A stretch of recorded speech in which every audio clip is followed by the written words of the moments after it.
Welcome to another session at the UMass Winter Conference. This session is Prison Gardens, Strategies for Therapy and Job Training.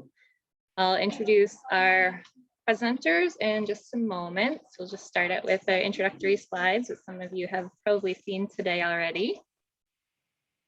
We like to make sure we acknowledge that at UMass, we are working towards racial equity and justice. There's a lot of resources that we like to share with you. One of them is this interactive map where you can go and type in and find where you're located and find out who was stewarding the land before colonization. I'm calling in from central Massachusetts, which is Nipmuc Nation land. Racial equity in action, we like to make sure that however you identify, you're able to participate in our activities. For all BIPOC participants, there is a BIPOC caucus happening tomorrow afternoon. You might want to join. For Spanish speakers, there is a Spanish lounge at the end of the day as well. And for white allies and co-conspirators, there are a few ways that we suggest you might want to center racial equity in your own work. So share your resources, support legislation, and stand up for food and farm workers' rights. You are all muted upon entry. So our presenters have a pretty packed presentation. We'll ask you to stay muted for now, but if you have a question, you're welcome to put it into the chat. And if it's something that we feel needs to be addressed right away or would be clarifying, we'll try to get that question to the presenters. Otherwise, we're going to try to save some time at the end of the presentation so you can all unmute and ask your questions live of the presenters. And just note that this session is being recorded. We have a lot of sponsors who have made it possible for us to keep our registration fees low and support the conference. So we encourage you to get familiar with their websites and the products and services that they offer. You can find them in the program book. There are some videos and some links to all of their sites and their information. And when you do visit them, let them know that you appreciate their support of UMass. Likewise, we also have an online auction going on, a lot of great products and services that have been donated in support of the conference and UMass.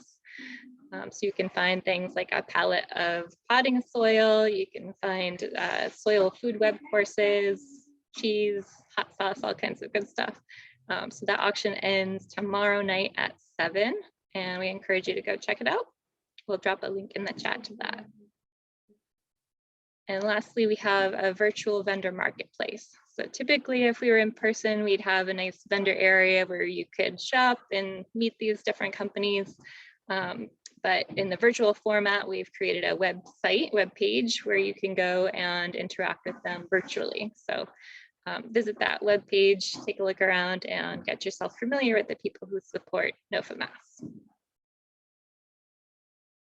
All right, with that, I'm going to introduce our presenters.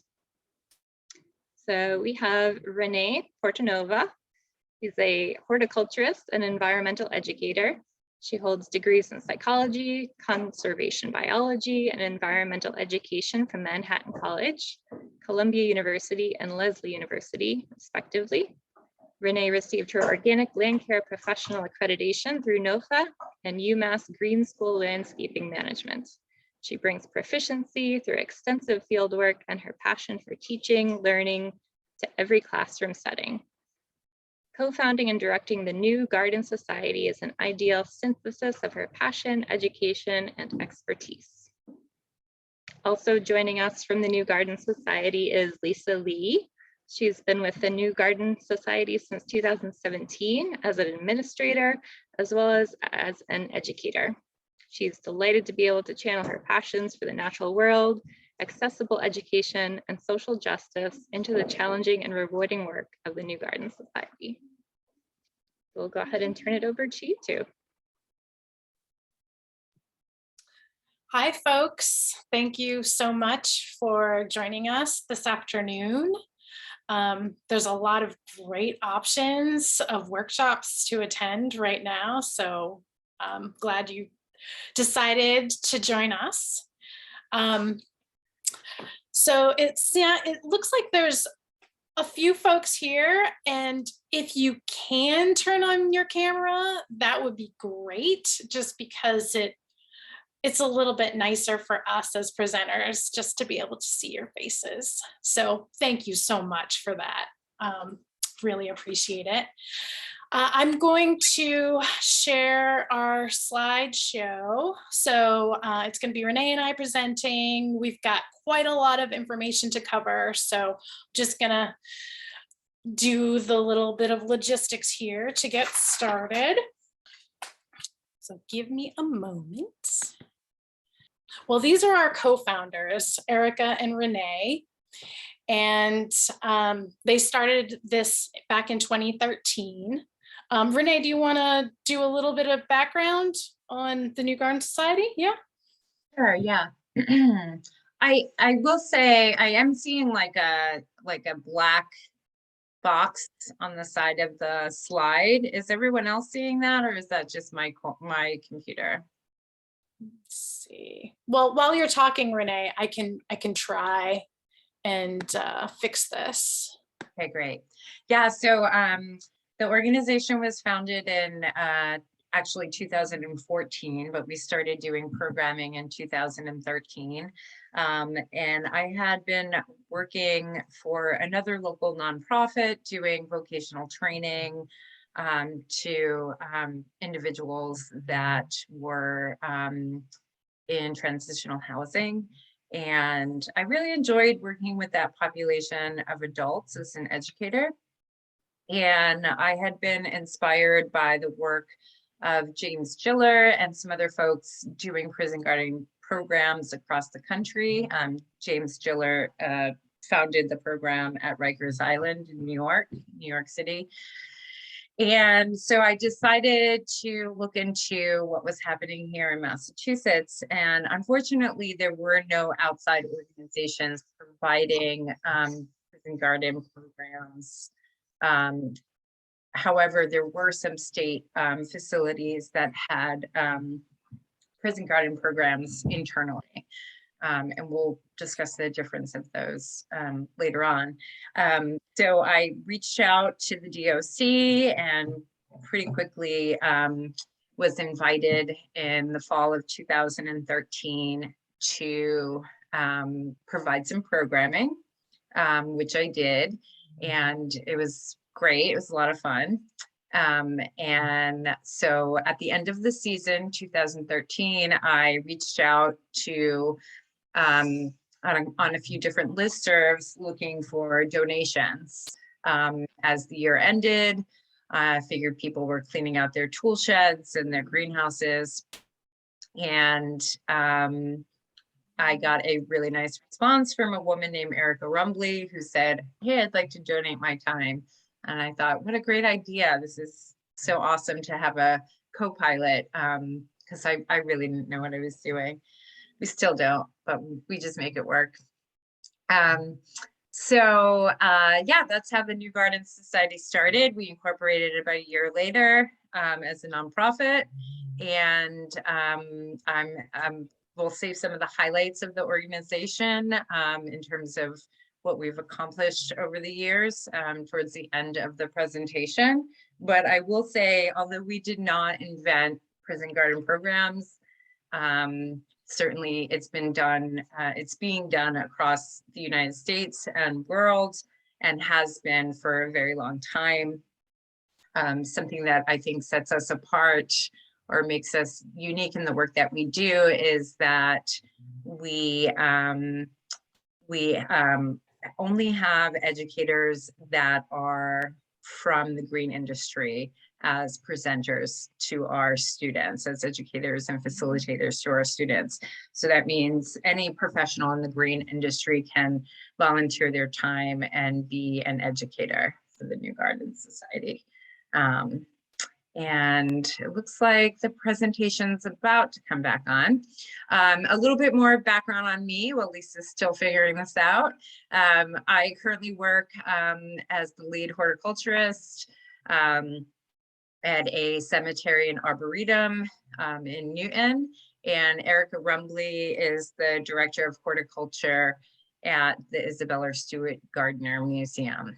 So just a little background on us. Lisa, do you think we're ready to move on? Yeah, if it looks good, it's just sharing that particular window. So it's the best I can do for right now, because I have to be able to see you so I can know what's going on. So if hopefully that works well for folks, and please just let us know if you can't see a slide or something. Yeah, I'll just say I have your slideshow too if you'd rather I share it. So just let me know. Okay. Great. So our agenda, we're just going to talk a little bit about our mission and our work really quickly, cover about 10 minutes about who are actually in prisons and jails, then talk about why horticulture is our response to this situation of mass incarceration. We're going to cover our pedagogical approach, and then talk about how folks can get involved. And then hopefully we'll have about 10 minutes left for questions at the end. One thing I do want to say is that every single photograph that you'll see in this presentation is from our prison gardens. So we can't necessarily say which prison it's from, but just know that it's from our programming.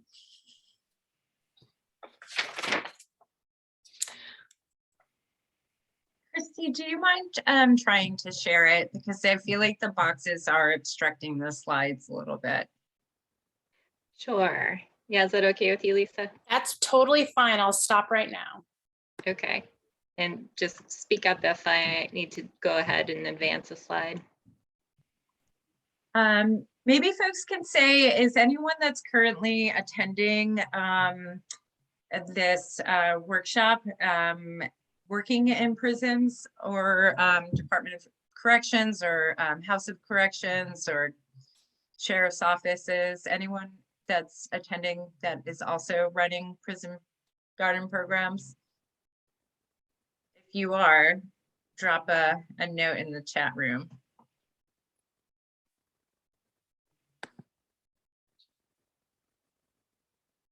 And that's okay if no one is either. Oh, the boxes are back. It's because I optimize it for video. So maybe we just do that when we have to show a video, Lisa. So I think you can go ahead and share again and not optimize. Sorry for the trouble, folks. Okay. All right. So let's do this again.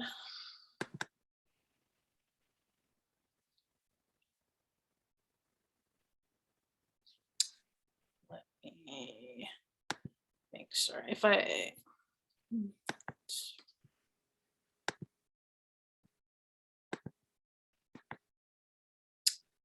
there we go. Okay, that should be good. Great, awesome. Is this my slide or yours? Your slide. Right. So our mission is to transform landscapes in Greater Boston area in incarceral spaces. So that includes House of Corrections, the Department of Corrections, and the Department of Youth Services, which where youth are detained or incarcerated. By transforming these spaces, those gardens are used as a source of food, both internally and externally. Produce is often donated to agencies around the facilities that we're working in. And also the gardens provide a therapeutic and vocational training setting. In 2020, of course, a terrible year in many ways, Programming was suspended, and it allowed us the time and energy to really make a push of starting some more programming on the outside. So we've included into our mission supporting people that are in reentry, people that are being released from facilities, formerly incarcerated individuals. We've started trying to bridge the gap between those and green industry companies that are welcoming to formerly incarcerated people. So I'll tell you a little bit more about that work in the Q&A if people have additional questions about that, but we're really going to focus on the programs on the inside.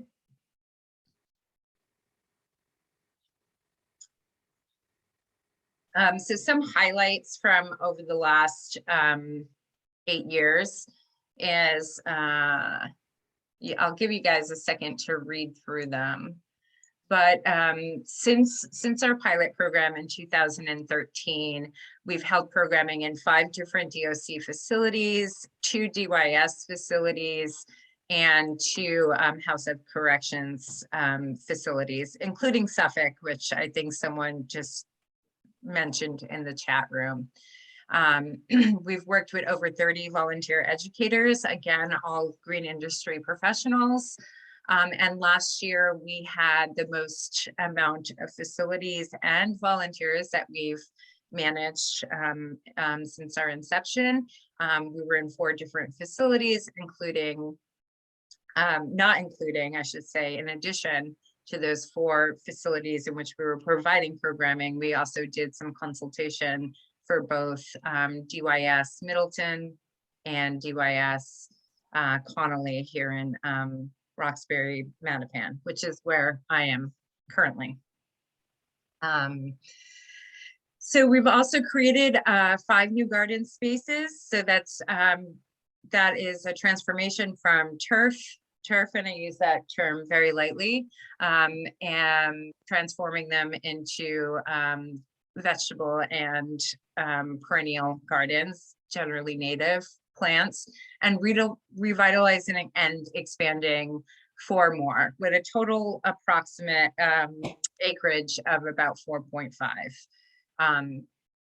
We've also were instrumental in the starting of the Northeast Prison Garden Collaborative. So as I stated before, you know, Erica and I did not invent prison garden programming, and we really wanted to make connections with people that were already doing this kind of work.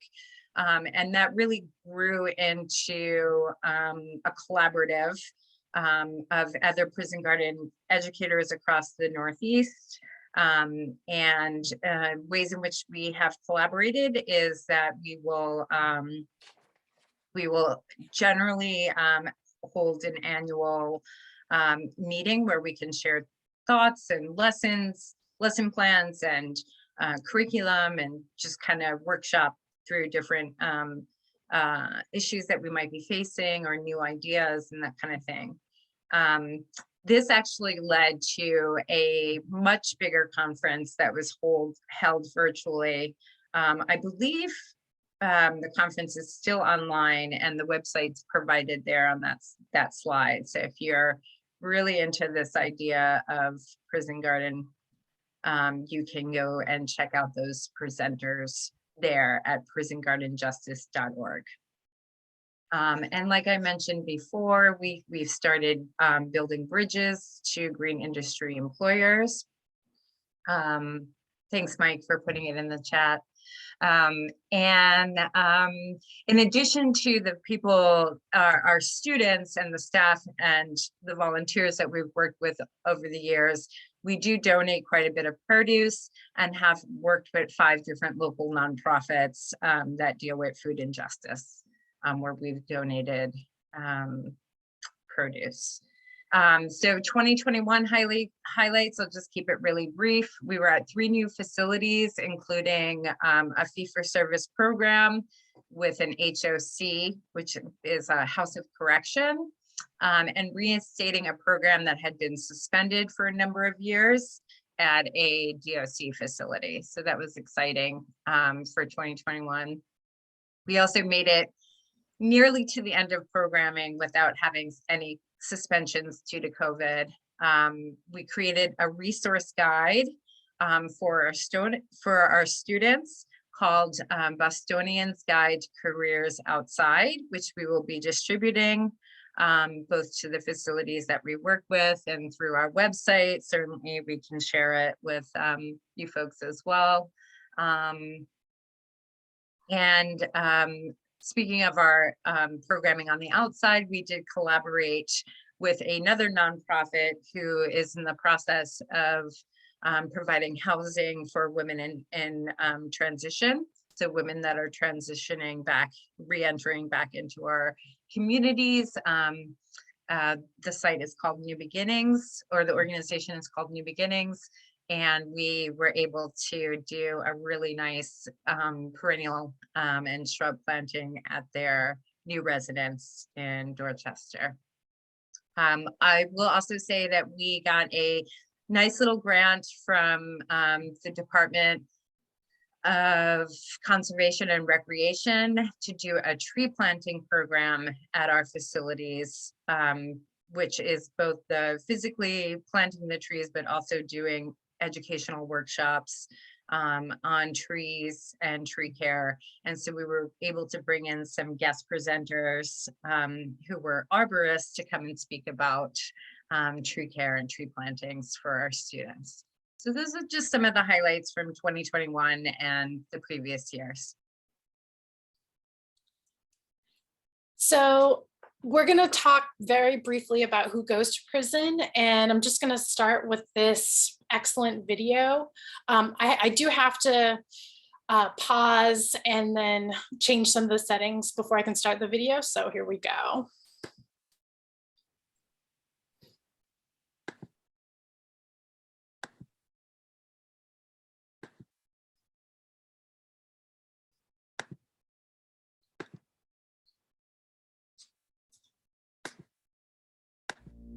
Mass incarceration means that we've got a very high rate of incarceration historically, comparatively. And the other thing is the rate of incarceration is so high, so socially concentrated, that we're no longer incarcerating the individual, but we're incarcerating whole social groups. The rate of incarceration now is about 5 times higher than it was historically. Historically, it was 100 per 100,000. Now it's about 500 per 100,000. If we look at prison, if we add jail to that, it's about 700 per 100,000. Nowhere in the world incarcerates as much as we do. We've seen extremely high rates of exposure to the criminal justice system for African American men with very low levels of schooling. So if we think about black men who were born in the late 1970s and who are growing up through the American prison boom of the 1980s and the 1990s, the chances that they're going to serve time in state or federal prison if they dropped out of high school is about 70%. So going to prison for that group of black men with very low levels of schooling, that's become a normal life event. And that's really only happened in the last 10 years. We're at this point now where there's about 1.2 million African American children with a parent who's incarcerated. That's about 1 in 9. The research shows the kids who experience parental incarceration have diminished school achievement, they have behavioural problems, depressive symptoms, acting out. And there's also evidence that these kinds of negative effects associated with parental incarceration are concentrated more among boys than among girls. And there's a very real risk here that incarceration becomes an inherited trait. The underlying issue is we've chosen prison as a way to respond to that problem of crime. And there are a whole variety of ways that we could have chosen to respond to that problem of crime. We've chosen the response of the deprivation of liberty. And we've chosen the response of the deprivation of liberty for a historically aggrieved group whose liberty in the United States was never firmly established to begin with.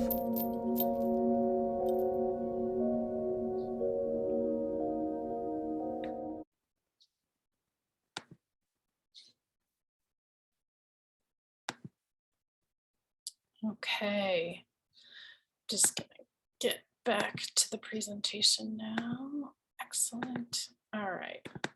So I think that's a really great video that does an excellent job of visualizing the issue of mass incarceration. And that's from Bruce Western in the Atlantic from 2015. So 6-7 years old now, but you know, the situation's much the same.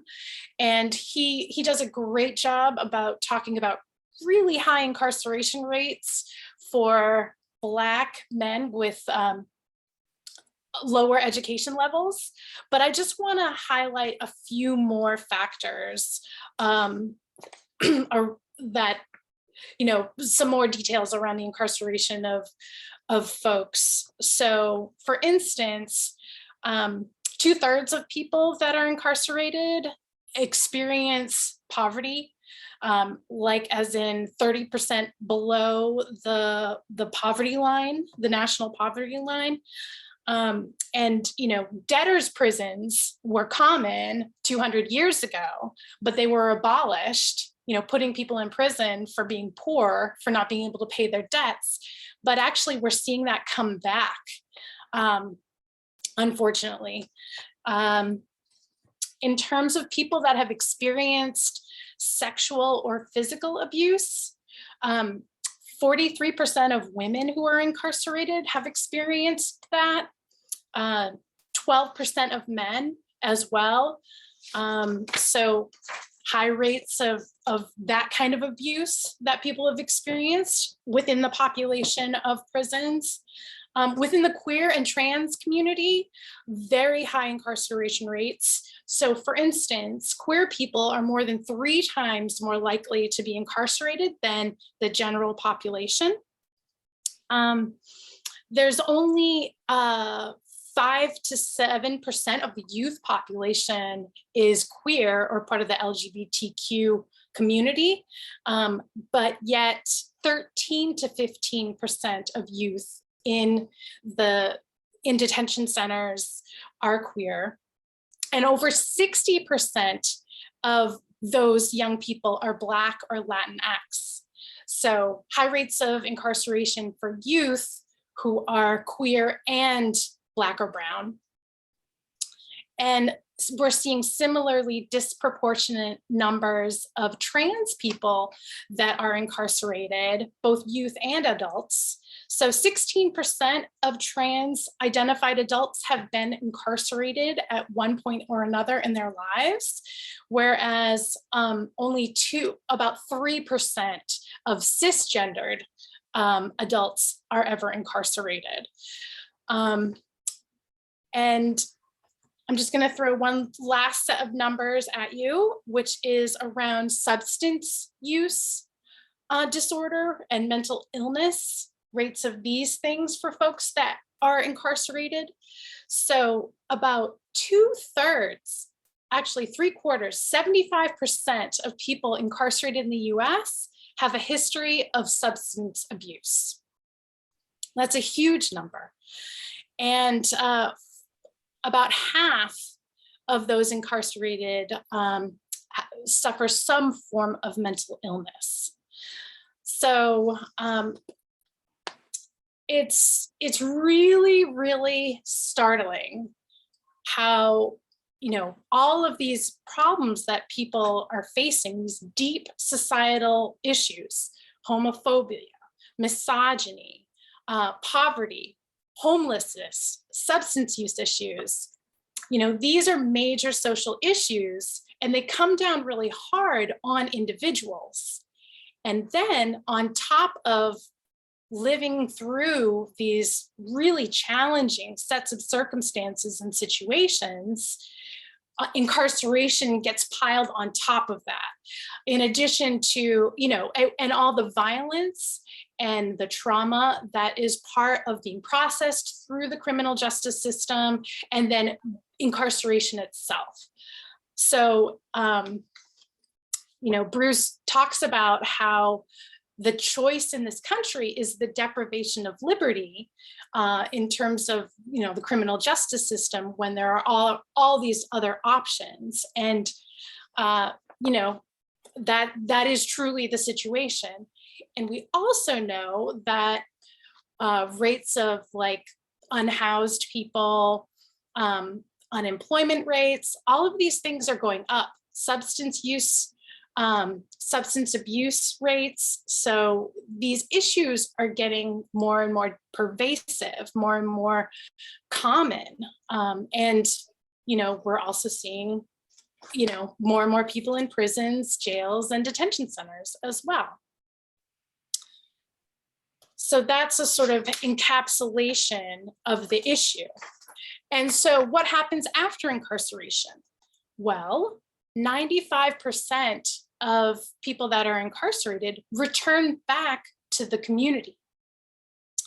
So, and this is where we hear a lot of conversations around recidivism. And recidivism is officially measured by criminal acts that resulted in rearrest, reconviction, or return to prison within 3 years after being released. It's one interesting thing to note, of course, is that a supposed criminal act could be as simple as missing a meeting with your parole officer, and that can result in, rearrest right away and reconviction. So we sort of are in this space of, how do we break how do we provide more opportunities to folks in prison? Because there's all kinds of factors that go into why people end up back in prison after they've been released.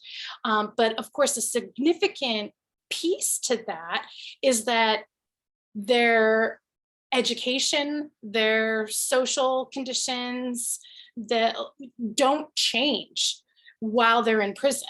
Their mental health issues, their substance use issues, none of these are addressed while they're in prison. So and then in fact, there can be even additional sort of hoops and challenges to folks who are being released, even more so than before they were incarcerated in the first place, because now, what if they no longer have a place to live?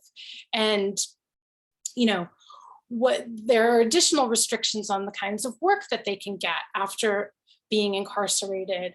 And so, people probably don't have a whole lot of money after they're coming out of prison. So there's all these factors that, all these challenges for folks upon their release.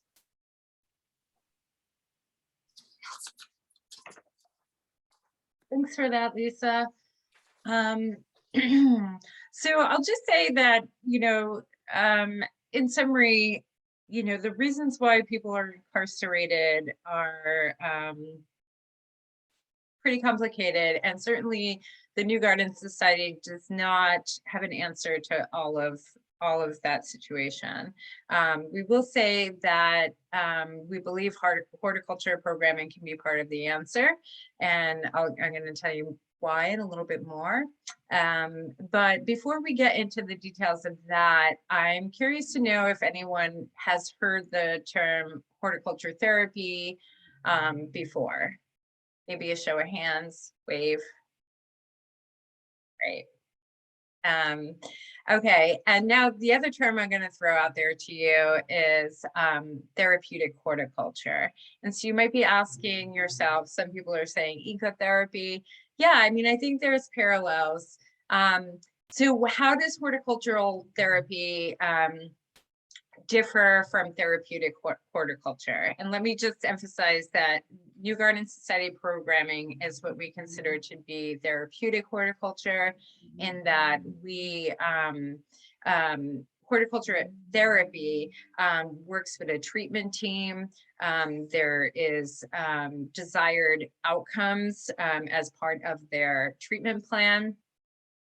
And it's a little bit more formal and provided by a mental health professional. So none of us are mental health professionals, and we do a practice called therapeutic horticulture, which includes vocational training.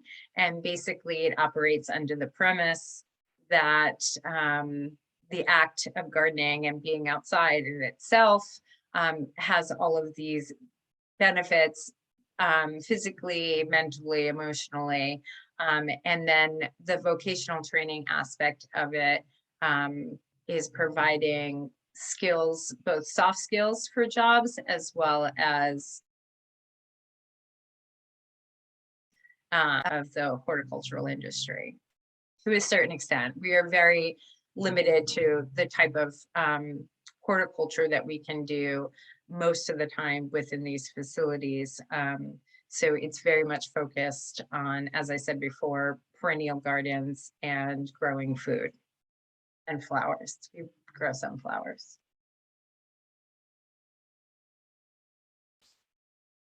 I'm just gonna change my slide. Hold on one second here, folks.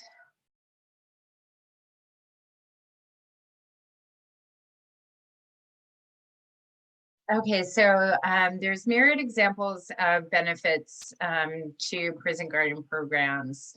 Like I said, both direct and indirect.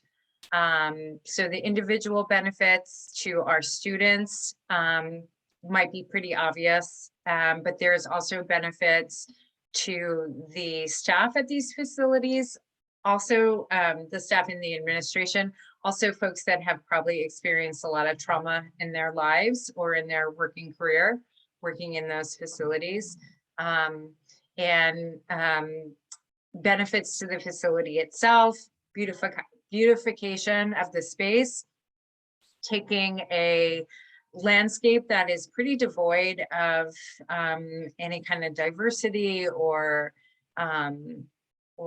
interest or you know, biodiversity, and transforming it into a healthier ecosystem.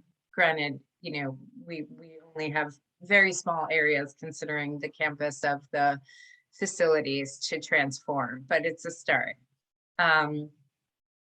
So there's lots of evidence linking prison horticultural programs to reduce recidivism.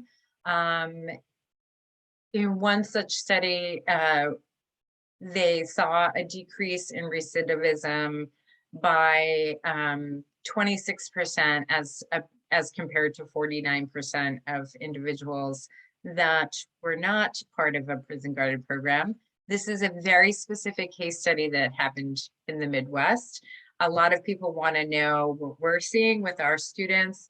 And here in Massachusetts, we don't have the ability to track our students that way. So I cannot speak about the recidivism rates of our students here.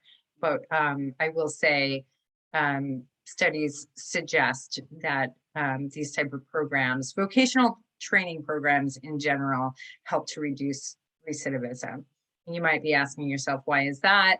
And if we go back to looking at who goes to prison, one of the key factors is talking about lack of educational opportunities. And so vocational training in a carceral setting gives those people opportunities to have skills when they re-enter into society, skills that are marketable.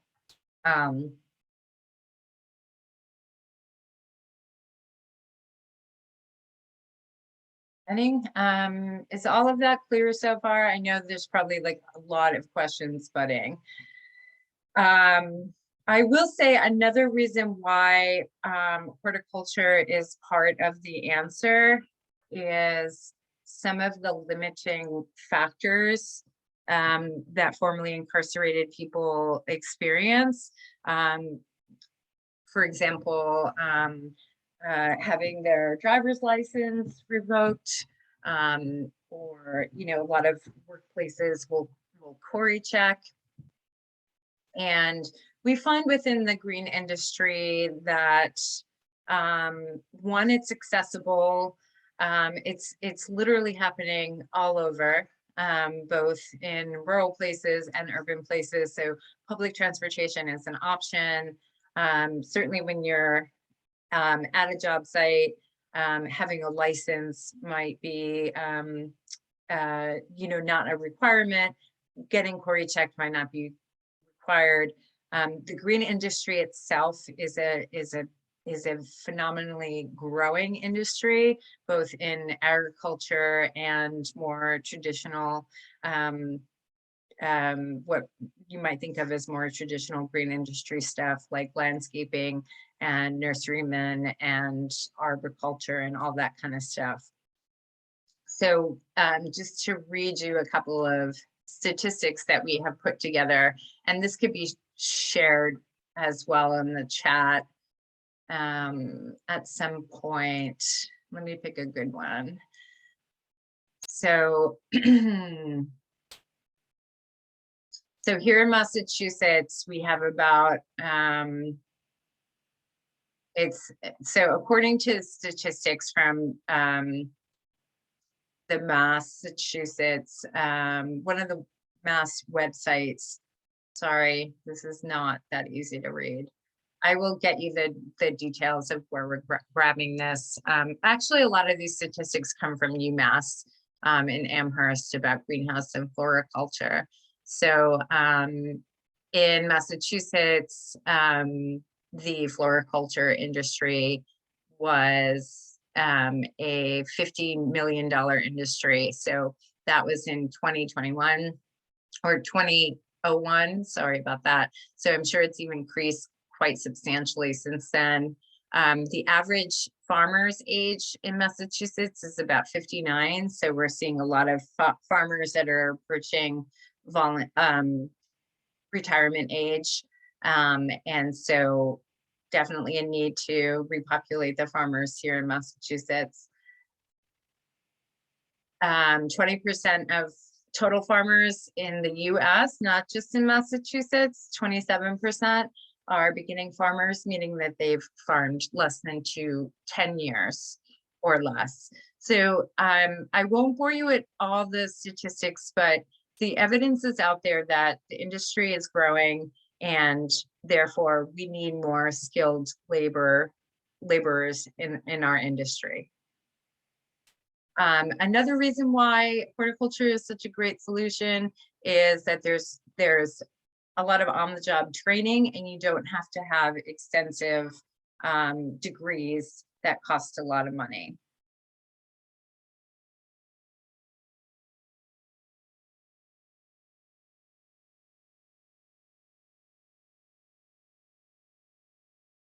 So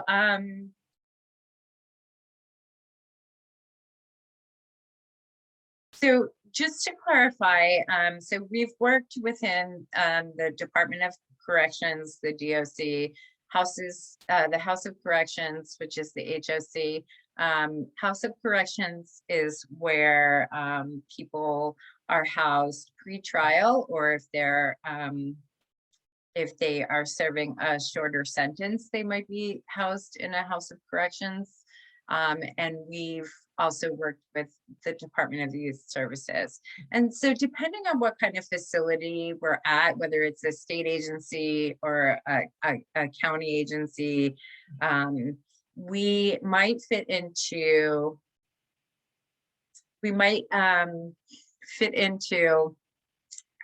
different, we might fit like under a different umbrella. So when we started the presentation, we talked about how in Massachusetts, there were already some pre-existing programming in facilities, garden programming, and those were housed underneath the education department. And those were paid positions by the state. And we've seen those kind of dissolve somewhat over the last, probably since I've been doing this work. I know of a handful of programs that have dissolved.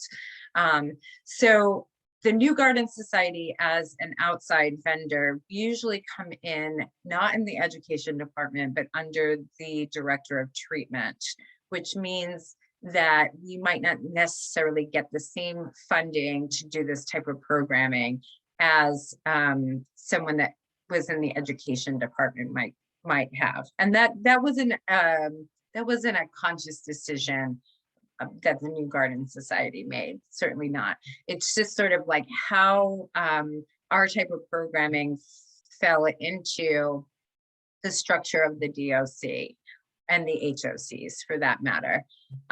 With the Department of Youth Services, they outsource all of their educational services. They outsource it to another nonprofit.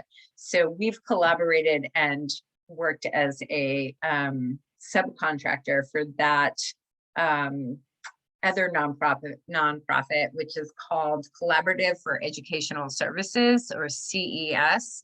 And so it's kind of all over the place as to where you might be able to find your niche to provide programming. So with the DOC, again, we're working with the director of treatment, and we're coming in as an outdoor vendor. And then in the case of DYS, we're coming in as a subcontractor under their outsourced educational services.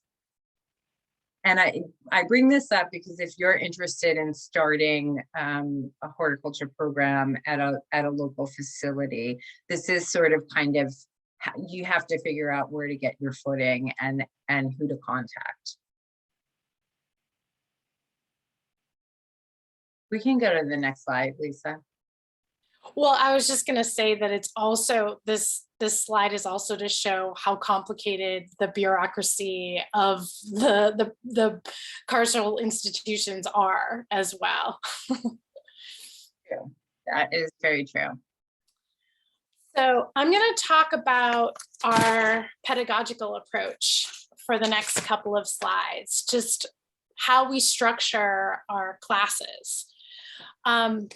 So basically, because we're in a lot of different kinds of facilities housed, under the sheriff or under the Department of Corrections or whatnot, a lot of even the structure of how often we're there is tailored to the specific institution.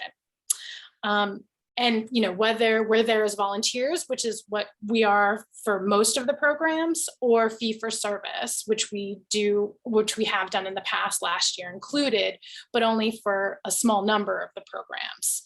So generally, we're at the facilities once a week for 2 hours a week. And we run 4 seasonal units from April through November. Last year we started late because of COVID. All programs were suspended. We finally got in June.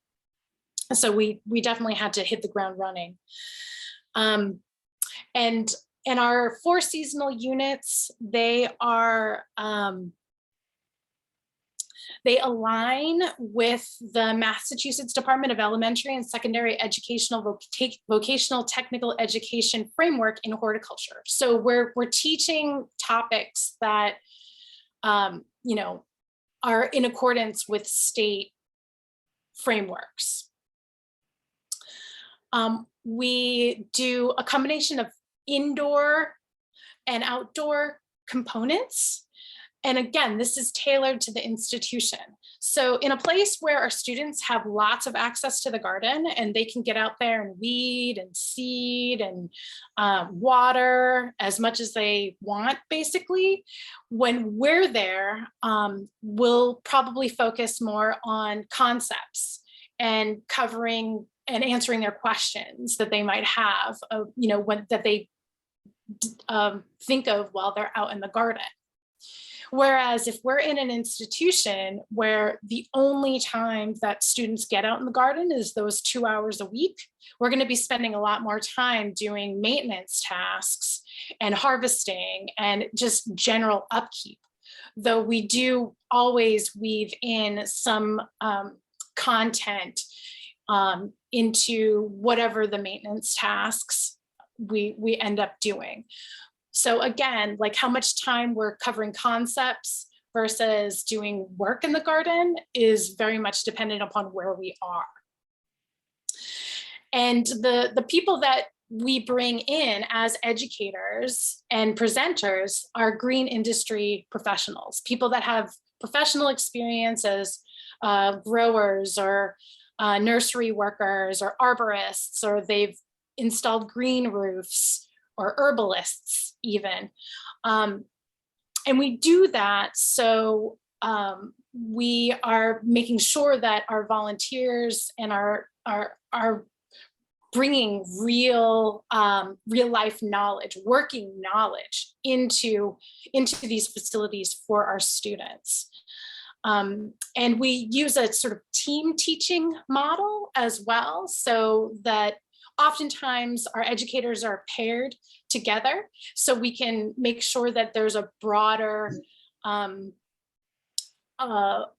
of knowledge that is being brought to the students. So, you know, maybe one person has worked on a vegetable farm and the other person was a horticulturist. So the educators can kind of lean on each other's expertise in the field to provide, you know, more information to students.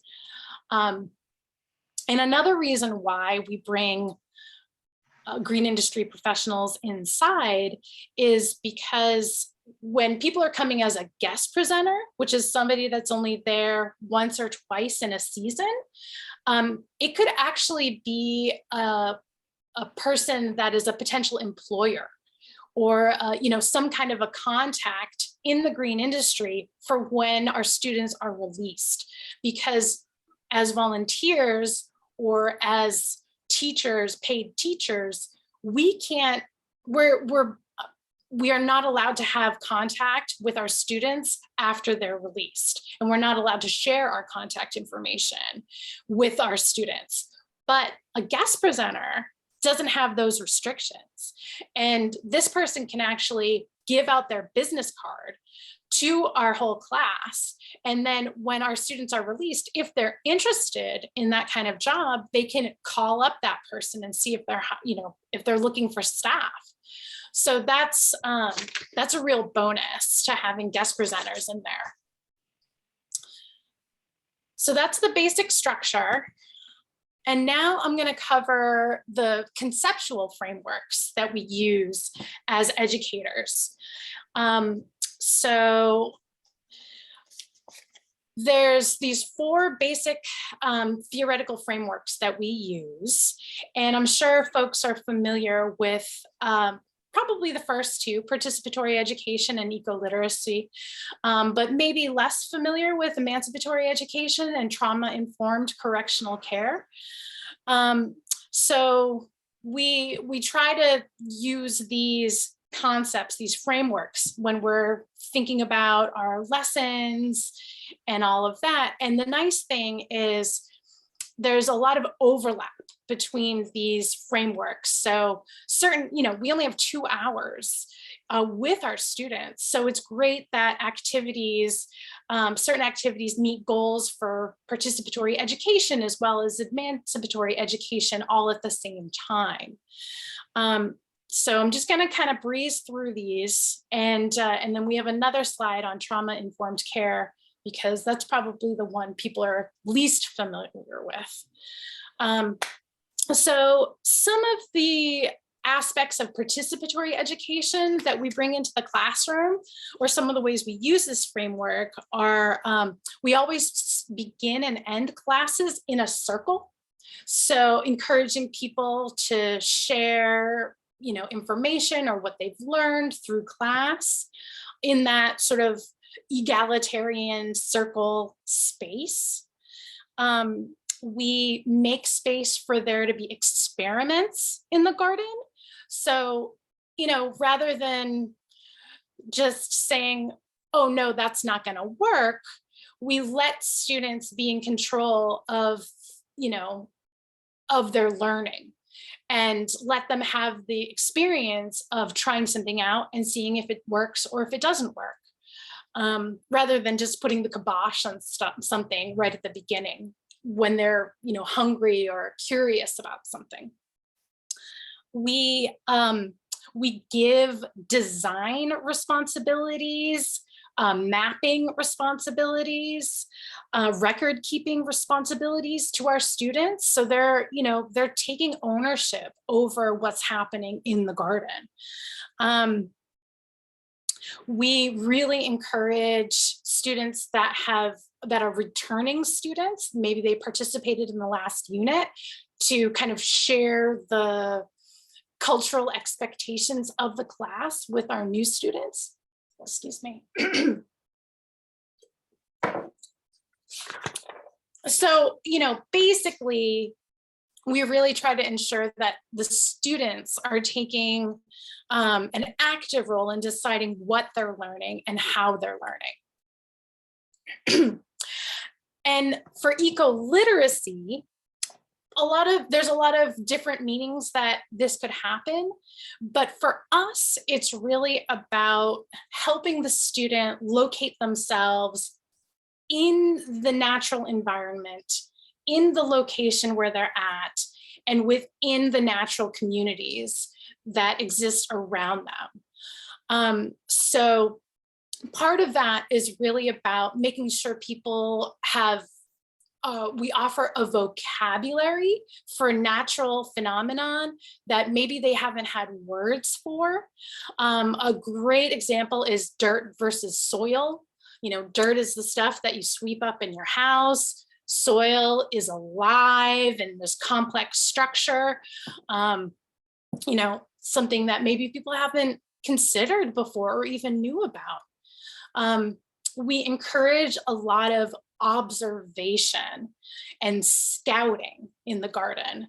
So, we'll have activities where we ask people to draw the parts of the plant or scout for pests in the garden. And so people are, they're looking at the plants, they're seeing if they find pests or whatnot, they're describing them to the rest of the group, developing these skills of noticing the nuances of the natural world around them and putting words to those things.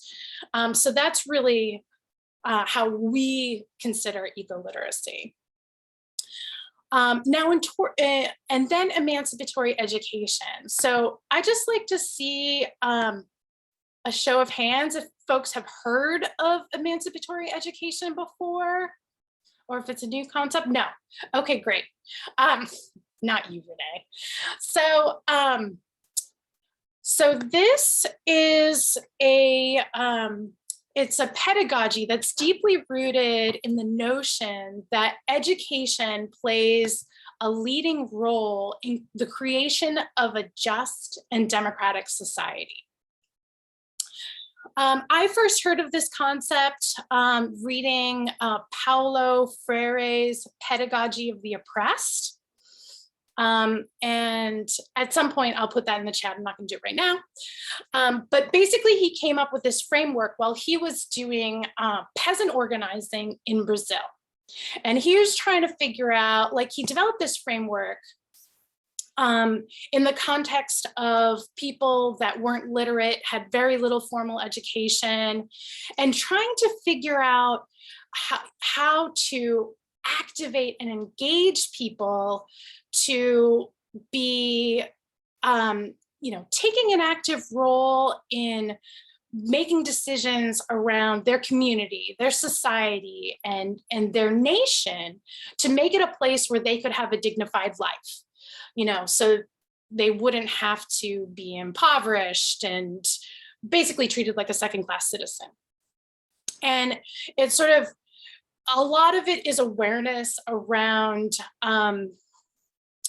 who holds power and trying to figure out how to level the playing field in terms of power and how to empower people. So that's a lot about what the sort of background is. So this approach has a lot to do with thinking about transforming relationships within the classroom to kind of make waves in the larger society. And so the way that we bring this into the classroom there's a couple of specific ways. So one thing that's really important is that teaching and learning flow in all directions. It's happening, like I'm learning from the students as an educator. The students are learning from each other. It's not a one-directional pathway. That teaching and learning should be a subversive act that encourages critical thinking from all parties involved. So, not trying to kind of keep the status quo, but really thinking outside of the box. That education is a dynamic experience where everyone is sharing knowledge and processing information internally and collectively, and really developing a deeper analysis of the institution, of society, of ourselves, and how we can make those spaces more just, even if it's just in our own classroom. Lastly, like class is a time when we really approach our students as skilled growers, and not just identify them purely on the fact that they are incarcerated people. So those are just some of the ways that we try to bring this framework into our programs. And the last framework is trauma-informed correctional care. And for anyone that has worked in human services or the mental health field or social work, has probably heard about this. I'm just going to read off the definition from the Substance Abuse and Mental Health Services Association, which is called SAMHSA, just because it encapsulates it quite well. So it's a strengths-based service delivery approach that is grounded in an understanding of and responsiveness to the impact of trauma that emphasizes physical, psychological, and emotional safety for both providers and survivors, and that creates opportunity for survivors to rebuild a sense of control and empowerment. So basically, because we're working in prisons, we must assume that every person in there has experienced trauma. And because prison itself is a traumatizing experience, and as we discussed earlier, lots of people have already experienced traumas before even being incarcerated, who are currently incarcerated. It also goes for the correctional officers and the staff that are in prison. It's a very traumatizing experience for everyone. So we have to build that into how we speak, how we act, our lesson plans, all of that. And so we'll go into that a little bit further. So these are some pillars of how we try to enact trauma-informed care in our garden programming. So cultural humility and responsiveness.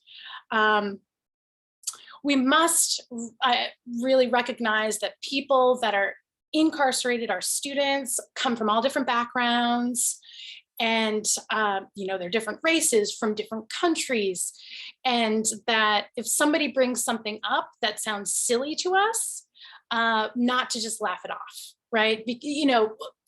Sometimes the simplest response, the unthinking response that one has, can really cut down a person. It can feel really criticizing and really critical. So just remembering as educators to be mindful of how we're treating people, respond with compassion, respond with, oh, I've never heard of that. I haven't thought of that before. Can you tell me more? Again, to be creating that safer space in the garden for people to grow, to heal. Understanding trauma and stress. So just being mindful of the impact of trauma on students and staff. So if there is some incident that's happening, I can remember a time when I was leading a class and somebody was being led out of the facility in handcuffs by some correctional officers. And everybody, all of the students just stopped and watched. And rather than trying to force everybody back to work or whatnot, we let the moment happen, because I don't know what people are thinking, seeing that person being let out in handcuffs, if that was their friend, if they had had the similar experience. So just allowing people that moment to do whatever they needed to do while they kind of saw that happening, and recognizing that there's all kinds of triggers that are happening constantly for people, and just trying not to be one of those triggers. Or if a trigger is happening, recognize that someone is being triggered and giving them space to process that and deal with that, instead of coming at them from a punitive standpoint. Resiliency and recovery. The garden is a wonderful place to think about resilience, because, people are obviously extremely resilient, and we can also see that being modeled in our gardens. And, plants, just how they can bounce back if after a little bit of a drought, give them some water and they're standing strong and straight. And so recognizing that getting your hands in the dirt and caring and nurturing other lives is a part of our own recovery, and can also model recovery for those around us, and using it as such. It's really, really easily translatable. Safety and stability, prioritizing student safety. I can imagine that in prison, most people don't feel like their own safety is prioritized. So just making sure that we make it clear that, the garden is supposed to be a safer space for everyone. So for instance, if at the end of class, we're collecting tools and a tool like a set of clippers is missing, the educator shouldn't freak out and start running around, pointing fingers at people. Do you have it? No, but let's collectively take another look around the garden space, stay calm, and let's, find these clippers. A lot of this stuff is really just about monitoring oneself and not flying off the handle, and really kind of examining our own responses before acting. Collaboration and empowerment. So Renee talked about a lot of the soft skills that can be had during the programming. And it's also helpful for people that have experienced trauma. A lot of trauma can come from damaging interpersonal relationships, be it from family members or those who they thought were friends or parental figures. So providing spaces where people can collaborate as equals can be fertile ground for helping to repair and demonstrate positive ways of interacting with each other. It's also really important to give our students as many choices as we can, so they can, again, be in charge of deciding how they want to learn, where they want to put themselves, what activity they want to do if we're breaking up into groups that are, somebody's weeding and somebody's seeding, just really giving people the chance to choose for themselves what they're doing with their bodies in those 2 hours. And then the last thing is compassion and dependability. So a lot of, like I said before, damaging relationships, broken trust is often something that people have experienced that have been traumatized. And so basically not breaking trust, making sure that we show up, that, even if we don't feel like going to the garden, we're not going to call out unless we break our leg or something like that. Like being making sure that we're there for our students in the garden, so they can feel like they can depend on the fact that the garden programming is going to happen. Sometimes just being consistent and kind is enough. And so keeping that in mind as well. So that's a bit about trauma-informed care in the garden. The last thing that I'm going to touch upon is our curriculum, just so you can get a look at some of the concept questions that we cover in our various units. And so we have 4 different units from April through November, and it's spring, early summer, late summer, and fall.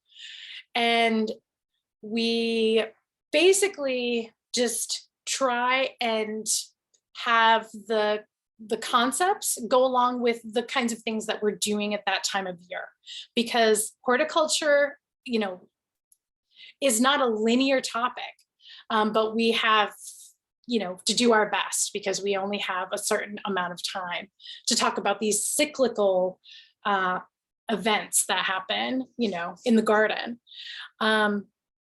So basically, this is the framework that we start with.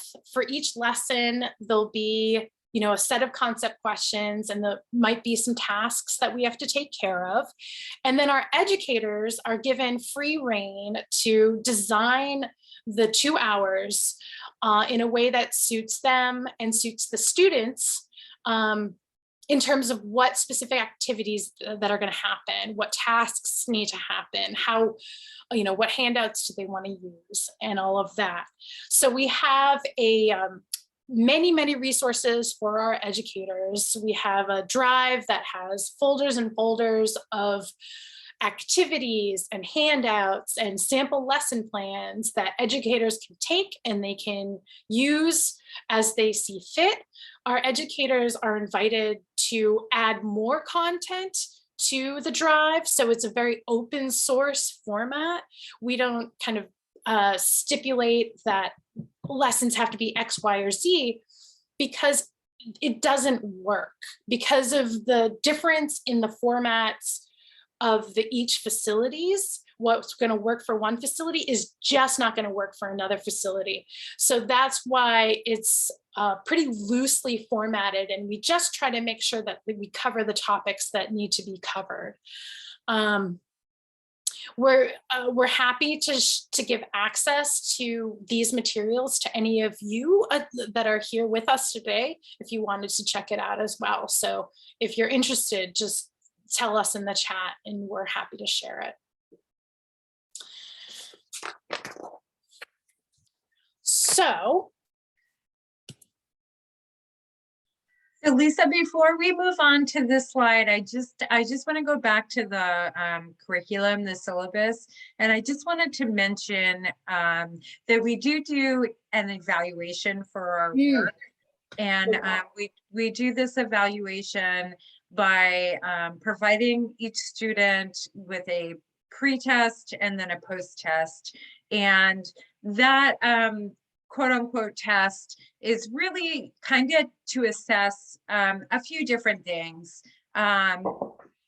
One is their personal goals, and a lot of it is self-assessment. So we're not assessing them other than through observation. But they're able to do self-assessment by talking about what their goals are for doing with for joining the program, sort of like what their feelings are like, and we can share some examples with of our evaluations with you. That is in the drive that Lisa mentioned, that is open source, so you can have access to that. But we do test for these core concepts in those evaluations as well. And we use these concept questions that are here on our syllabus to frame the concept questions that are going to be asked in those pre and post tests. So again, the pre-test and the post-test are exactly the same. We take them before and after each unit, and then at the end of the entire season, we will have sort of like, you know, the final exam that has all 4 units on it, if it's relevant. It might not be relevant, and I can explain why. And then we'll also do exit interviews where students will really have a chance to give feedback. Students and staff and volunteers from the New Garden Society will really have a chance to give feedback that maybe is not covered on these evaluations that we give out. So I'm sure there'll be more questions about that. And I do recognize that we have just about 10 more minutes. But people are welcome to stay on longer for Q&A if need be. So just putting that out there. I just wanted to tell people how you can get involved with us before we formally close the presentation. So you're invited, all of you, to join our community as however it works best in your life. Stay in touch with us through our newsletter. I believe, Mike, would you mind sharing a link to our sign-up sheet? We've got a sign-up sheet that you can put your name on. During programming, we do ask for supplies from our community, and we get a lot of wonderful seeds and starters and compost from farms and companies that have generously donated to our programs over the years. We are going to be having an open house for volunteers, people interested in being an educator or a guest presenter. That's going to be on February 6th from 2 to 3:30. And that's going to be virtual. So if you put your name on our sign-up sheet, I'll make sure that you get the information about that. If you check the prison garden volunteer column on the sign-up sheet, we're always interested in other folks that can volunteer beyond the garden with events or research or fundraising, things like that. Folks are also invited to donate to us. They're on our website, which I think Mike is going to put the link in, and it's right there, thenewgardensociety.org. So those are just some ways that you all are invited to be part of this work as you see fit. That was a great summary, Lisa. Thank you. Nailed it. And just one last beautiful slide from one of the greenhouses at one of the facilities in full bloom, and a nice quote from a student.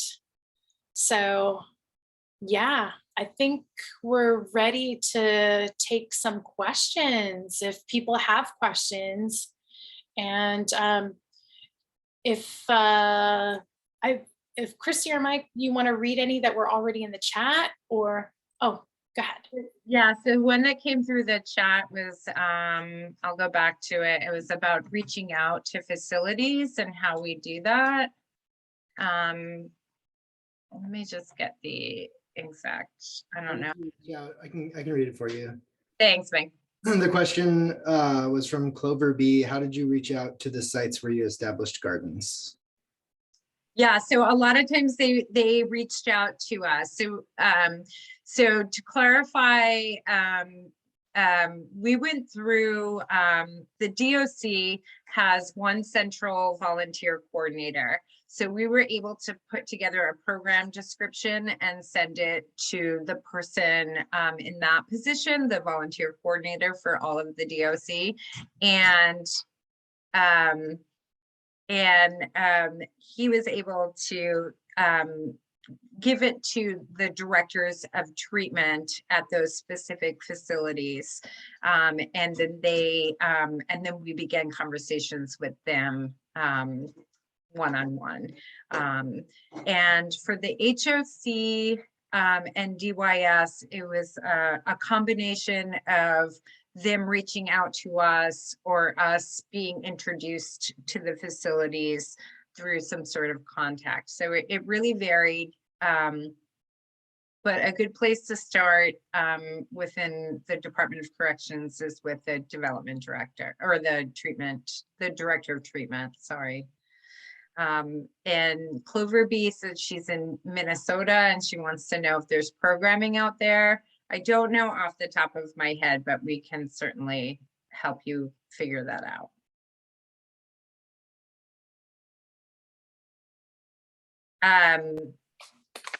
Clover B also wanted to know if we're anti-prison and how do we reconcile that working within correctional facilities.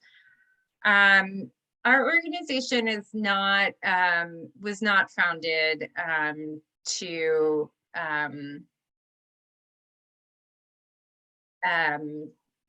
reflect our personal opinions about incarceration and the prison justice system.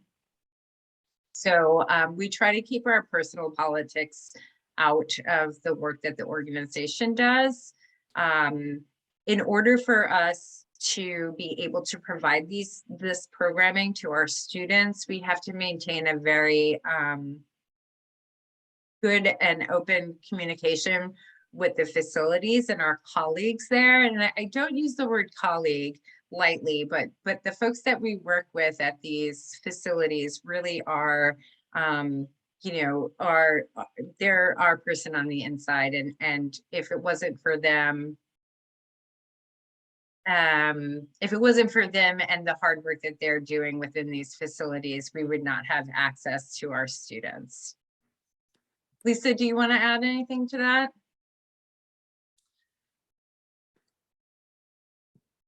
I think you put it right. Basically, we operate at the pleasure of the Department of Corrections, where most of our programs are volunteers. So we have to maintain that cordial relationship in order to be able to get in there. But certainly there are various individual members of the organization that have a prison abolitionist standpoint. Absolutely.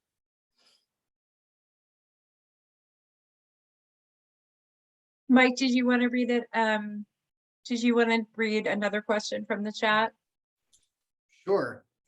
This one might have a longer answer than we have full space for, but we can give it a shot anyway. Devin asks, I know it's not your responsibility to fix the inherent trauma and violence done to bodies by employment under capitalism in general, but do you feel there's a tension between approaching your programming from the trauma-informed perspective while also doing job training aspects? If so, how do you handle this tension with students as you're trying to empower their agency and also give them job training? Hope this makes sense, says Devin. Just to clarify, Devin, are you referring to tension between our educators and our students, or tension between the staff at the facilities and our students?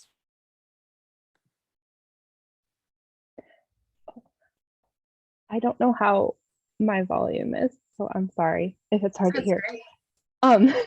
But no, I was more meaning like if you're dealing with people who are have experienced a lot of trauma from lack of agency, and you're trying to empower them by giving them choices and those things that Elisa was talking about, while also giving them job trainings for jobs that maybe don't have as violent or lack of agency situations as the carceral system, but still don't necessarily like value trauma-informed approaches and choice and individual agency. So that feels like there might be a tension to me between like how to approach the job training aspects and how to like honor people's emotional and physiological needs.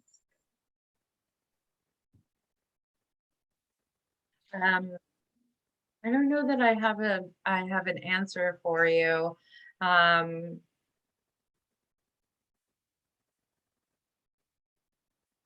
Yeah, I mean, I guess I would say that in my experience, there has, within the classroom, there has not been a lot of tension between educators and students, or staff and educators. And I mean, I think that we are working with adults, and so I mean, like they have a good self-awareness to know themselves and the dynamics of the group. Excuse me for one. And yeah, I mean, I think tension is dealt with like, and in any other work or school setting where we address it as a community and try to resolve it, come to a positive solution, while also being able to hold that space of like recognizing that a lot of us have experienced trauma. And I mean, you can still discuss tension without creating a more traumatic situation. I hope that's a helpful answer. It's really kind of, I think until you experience programming in person and sort of understand the flow and sort of how well the group sort of melds together, it might, yeah, I don't know if I'm painting a good picture for you. And sorry about my dog. My dog and cat are fighting underneath the desk, so I apologize. The dog made that noise. Maybe I could add a little bit to that. Sure. Please do. So the tension that I've more seen hasn't been around the job training and the trauma-informed care. The students get to choose to be as part of the class. It's not anything that's required. So everyone that's in class wants to be there. You know, it doesn't help that there's not a lot of other educational opportunities in the facilities that we've been in. So, you know, there's not a whole lot to do. But more, I've noticed tension between, you know, sort of our approach to the students and the staff's approach to students. Not across the board, absolutely. But, you know, we're very careful about the language that we use. You know, we don't use the words prisoner. We don't use the word inmate. But the staff does. And sometimes staff will not understand when we're saying students and things like that, because that's what we call our students, if we're not calling them by their name. So that's more where I see some tension, but, you know, we're there to be a counterpoint. You know, we're there to be a breath of fresh air and some green space and, you know, some different people to interact with, to break up the day. And I think that's a big piece of it. And we really try to allow the students to get out of it what they want to get out of it. So if they're not as focused on the job training piece, that's fine. But most students definitely tell us that in one way or the other, they're going to use what they've learned, be it just to grow some herbs for themselves, you know. I hope that helps. Good. I just want to thank you. I'm sorry to interrupt. Just wanted to acknowledge that we're at 5:30. So just in case anyone books their time and needs to go, I know there's been cats and dogs and kids coming looking for dinner. Mike will drop some links in the chat again for you to reference. Again, I did put a little instruction in the chat. If you'd like to save the chat, the 3 little dots in the chat box, you can click on that and save the chat with all of those good reference links in there.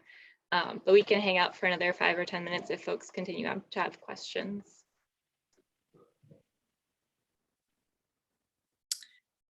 Yeah, if anybody has more questions, we can stick around, but if that's it, thank you so much for joining us. Yeah, there was one question that came in, so I'm just gonna keep talking, and if folks want to drop off, thank you so much for joining us this evening.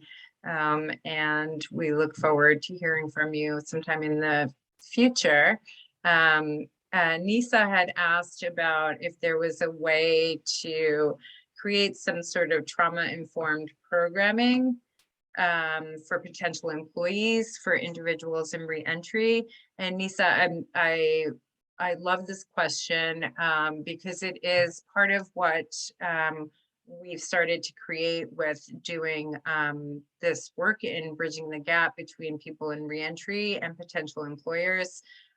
We've held a roundtable with interested employers to help them understand some of the flexibility and limitations of that formerly incarcerated people might have and re-entering the job force.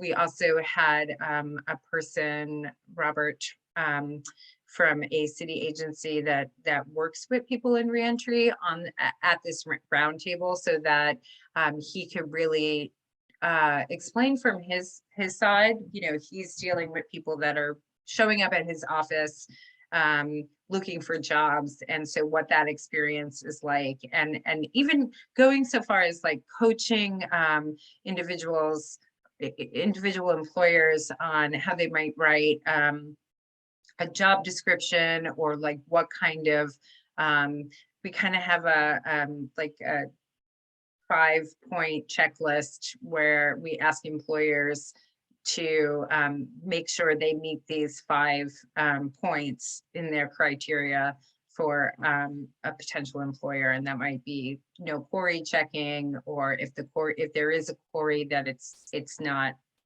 it's not getting rid of anyone that has a quarry, the driver's license, flexibility in the workday, a starting pay that is better than, say, Amazon or FedEx or Home Depot, on the job training, that kind of stuff.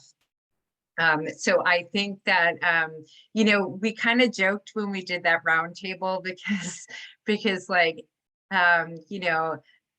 people that are responsible for hiring and training individuals at their workplace, need help with regular people, with with anyone. It would be something that's beneficial not only to employers that are looking to hire formerly incarcerated people, but that just hire anyone, because so many of us, that you experience on your day-to-day has experienced some sort of trauma, and can certainly, I think it should be a mandatory training for all people that are in hiring and managerial positions, for sure. Yeah, so thanks for bringing that up, Nisa. And we hope to continue doing that work with programs on the outside. So that's next on the bucket list, is like a specific training for hiring and managerial people. Yeah, any other questions coming in? I can hang out here all day, so.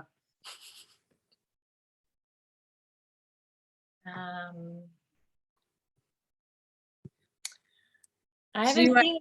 Oh, go ahead, Lisa. I was just going to say I haven't seen any more questions. So. Yeah, Clover B said, do you think that a farmer could start a program like this? I don't have any background in psychology, etc. I mean, I have an undergraduate degree in psychology, which I don't think qualifies me to it's not like I have experience in psychology, and neither did Erica Rumley or any of our educators. So I think as a farmer, you can absolutely start this kind of programming. I think the most important thing is having a real passion for the work that you do, and wanting to share that with people that also get psyched about it. And, you know, a lot of the trauma-informed care, like learning that we've done as an organization is from our board member, who's one of our board members who's a licensed social worker, and put together some trauma-informed care presentations for us, because we do internal education as well with our educators and guest presenters. So that's something that we can share with you, Clover B, if you were interested. So, you know, just feel free to email me at info@thenewgardensociety.org with any of those kinds of questions, looking for materials and information. I'm happy to offer it to you.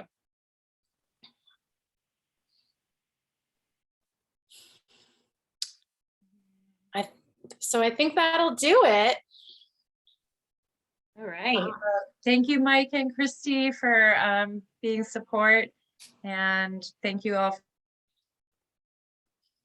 for participating. Yeah, thank you both. That was a really great session. And I think I'll go back and watch it again later and pick up all the bits that I missed. Thank you all for staying a little bit late with us and for your participation. It really makes it when we have an engaged audience. So I really appreciate you all. Don't forget to check out those links that Mike dropped, including an evaluation of this session. And hopefully we'll see you tomorrow. All right. Bye now. Thanks. Bye.